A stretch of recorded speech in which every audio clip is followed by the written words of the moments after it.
Em Mateus 13:9, Jesus diz: quem tem ouvidos para ouvir, ouça. Já afirmamos em vídeos anteriores, esse é o último de uma série de 3 vídeos intitulado Ouça Bem, já afirmamos que Jesus falava sobre a responsabilidade de como ouvirmos e que a maneira como ouvimos determina os resultados que a palavra de Deus pode produzir em nós.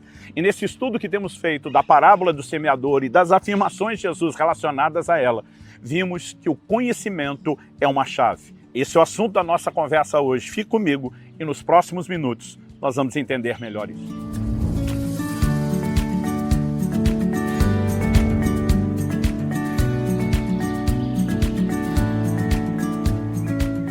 Estou hoje em Istambul, na Turquia, passando para trazer mais uma palavra ao seu coração. E nesse terceiro vídeo da série Ouça Bem, eu quero enfatizar a importância de buscar o entendimento, a compreensão espiritual. Nós vimos quando Jesus fala sobre ouvir bem, ouvir direito, ele faz no contexto da parábola do semeador, onde 4 tipos de solo são apresentados. Já falamos anteriormente, não só sobre a nossa responsabilidade de ouvir, mas falamos também sobre os diferentes tipos de solo. E que não é o tipo de solo que uma pessoa é, que determina a forma como ela irá ouvir. É a maneira como ela ouve, que determina o tipo de solo que ela será. Também vimos que cada uma das 4 pessoas, ou dos 4 tipos de solo, ouve a palavra, mas a maneira como reage àquilo que ouviu é que determina o seu destino. O primeiro caso, o primeiro exemplo dado por Jesus, daquele solo à beira do caminho, é onde existe zero germinação, não há frutificação, o processo sequer se inicia porque as aves do céu roubaram a semente que não pôde penetrar o solo. Ao interpretá-la, Jesus diz: esses são os que ouvem e não entendem. Ou seja, se não há compreensão da palavra, a palavra de Deus não pode agir. Depois Jesus fala de 2 tipos de solo, onde o processo inicia, mas não é concluído.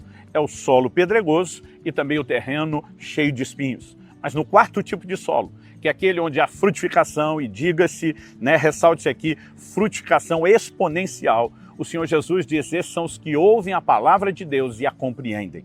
Então vamos do início, onde não há compreensão, há zero frutificação. Onde há compreensão, há muita frutificação. Então, quando somos chamados à responsabilidade de ouvir bem, isso significa não apenas prestar atenção na informação, mas buscar a compreensão, porque a compreensão é a chave para a frutificação. E se somos responsabilizados pela forma de ouvir, significa que somos responsabilizados pelo nível de compreensão que nós devemos alcançar.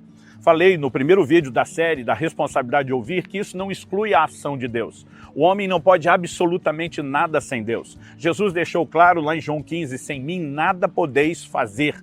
Então, parte-se do pressuposto que tudo começa com a ação de Deus. O que não podemos é excluir a responsabilidade do homem de participar do processo. Então aqui estamos falando da necessidade de que a gente possa interagir com a parte de Deus da forma correta, da maneira correta.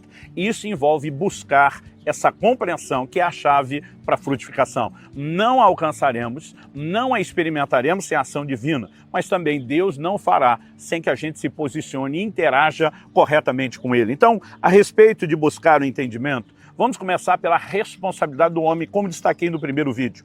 Em Provérbios 18:15, a Bíblia diz: o coração do sábio adquire o conhecimento e o ouvido dos sábios procura o saber.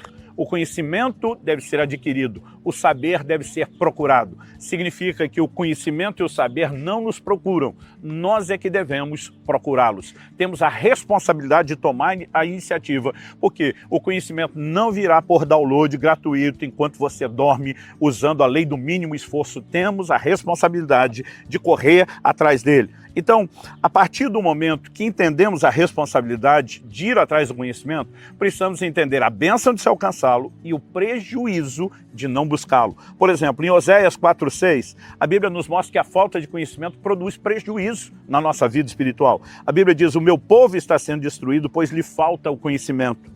Pelo fato de vocês, sacerdotes, rejeitarem o conhecimento, também eu os rejeitarei, para que não sejam mais sacerdotes diante de mim, visto que se esqueceram da lei do seu Deus, também eu me esquecerei dos seus filhos. Deus está falando que o conhecimento foi rejeitado e Deus relaciona esse conhecimento com a sua lei.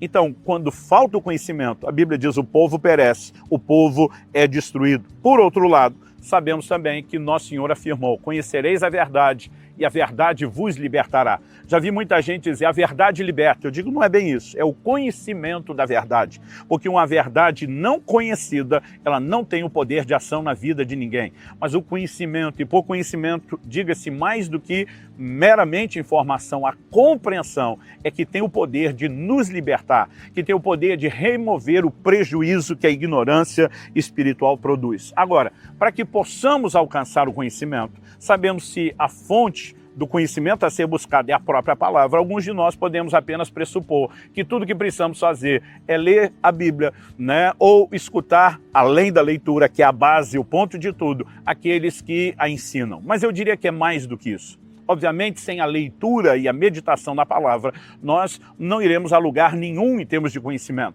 Mas nós precisamos entender que a palavra de Deus não é como um livro qualquer. Ela tem um conteúdo espiritual, ela tem um processo de operação espiritual. E nós precisamos entender a importância de nos expor, espiritualmente falando, a esse nível sobrenatural de compreensão. E como podemos experimentar isso?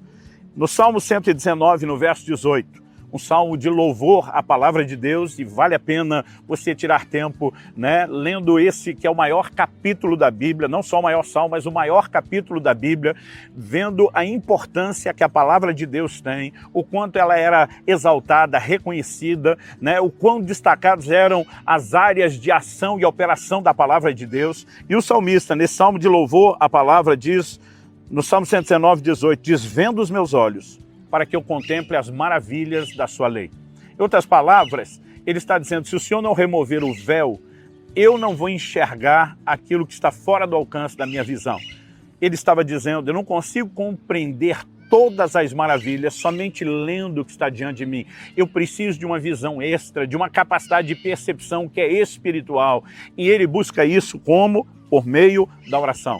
Eu tenho afirmado repetidas vezes que oração é parte de um ambiente de revelação. Por meio do profeta Jeremias, Deus diz, invoca-me que te responderei. Mas ele não parou aí. Para muito crente, oração é só isso. Eu peço, Deus atende. Eu clamo, Deus responde. Deus diz, invoca-me que te responderei. Anunciar-te-ei coisas grandes e ocultas que tu não sabes. Esse anunciar-te-ei coisas grandes e ocultas nos mostra que a oração também nos leva a um ambiente de revelação. E quando o salmista está orando para que os olhos, né, sejam desvendados, é exatamente o clamor, a oração que nos leva a esse lugar de revelação.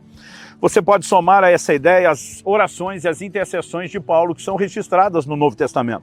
Eu quero destacar alguns versículos do início de Efésios, do início da carta aos Filipenses e também da carta aos Colossenses. Em Efésios 1, de 17 a 19, nós lemos, peço ao Deus de nosso Senhor Jesus Cristo, o Pai da Glória, que conceda a vocês espírito de sabedoria e de revelação no pleno conhecimento dele.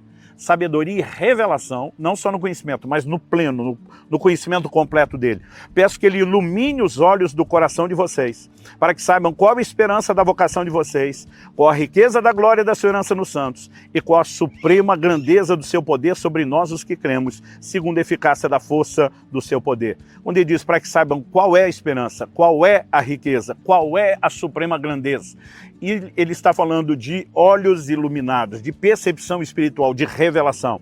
Em Filipenses 1:9 ele diz, também faça essa oração, que o amor de vocês aumente mais e mais em conhecimento, em toda a percepção. Outra versão diz discernimento espiritual. Colossenses 1:9 e 10. Por essa razão também nós, desde o dia em que soubemos disso, não deixamos de orar por vocês e de pedir que transbordem do pleno conhecimento da vontade de Deus em toda a sabedoria e entendimento espiritual. Então, de novo, a expressão pleno conhecimento relacionado com sabedoria e entendimento espiritual. Ele diz dessa maneira, poderão viver de modo digno do Senhor para o seu inteiro agrado, frutificando em toda boa obra e crescendo no conhecimento de Deus. Para que sejamos frutíferos e cresçamos no conhecimento. Significa que o conhecimento é progressivo. Em Oséias 6:3 nós lemos, conheçamos e prossigamos em conhecer ao Senhor.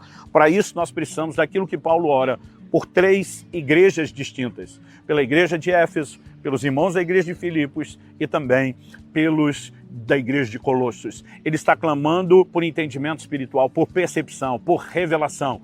E o elemento comum que nós temos não é apenas a necessidade de entendimento espiritual, mas é o meio de acesso a esse nível de compreensão que é a oração. A minha e a sua vida de oração, somada e combinada à leitura, à meditação e ao estudo da palavra, elas vão produzir o que eu gosto de chamar de uma química poderosa, um resultado extraordinário, que é o entendimento e a compreensão espiritual. Então, se compreendemos, por um lado, a importância que o conhecimento tem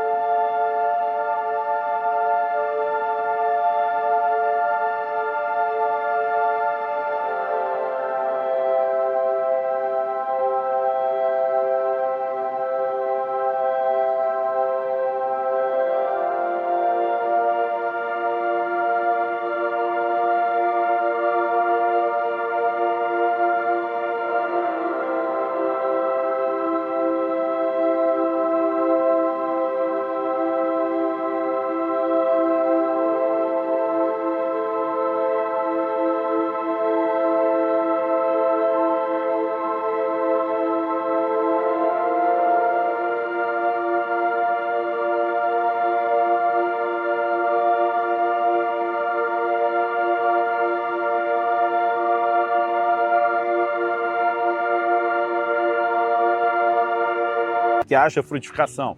Se entendemos a responsabilidade de buscá-lo, ao mesmo tempo em que entendemos o que a negligência da compreensão pode produzir, e descobrimos qual é a forma de acesso, que é a oração, que é um ambiente de revelação, o que nos resta é apenas definir como trilharemos um caminho prático, como podemos nos programar para combinar o nosso relacionamento com a palavra, com uma vida de oração, que nos leve ao entendimento espiritual. Eu vejo pessoas que têm grande conhecimento bíblico e baixa frutificação. Eu vejo pessoas que não têm um profundo conhecimento teológico, no sentido técnico, mas têm uma exposição com a Escritura, com um nível tal de entendimento, que eles vivem uma vida espiritual muito rica.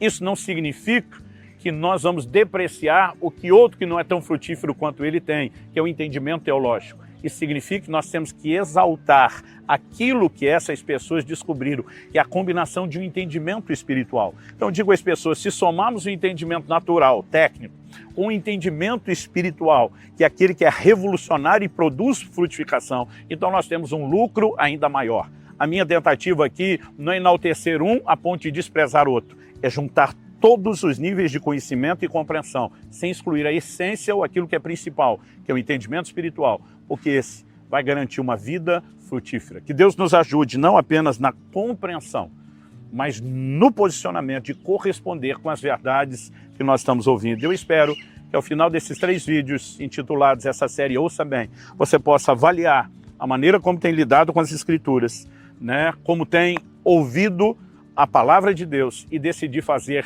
todas as mudanças necessárias. Que Deus te abençoe, que o Espírito de Cristo te guie nesse processo.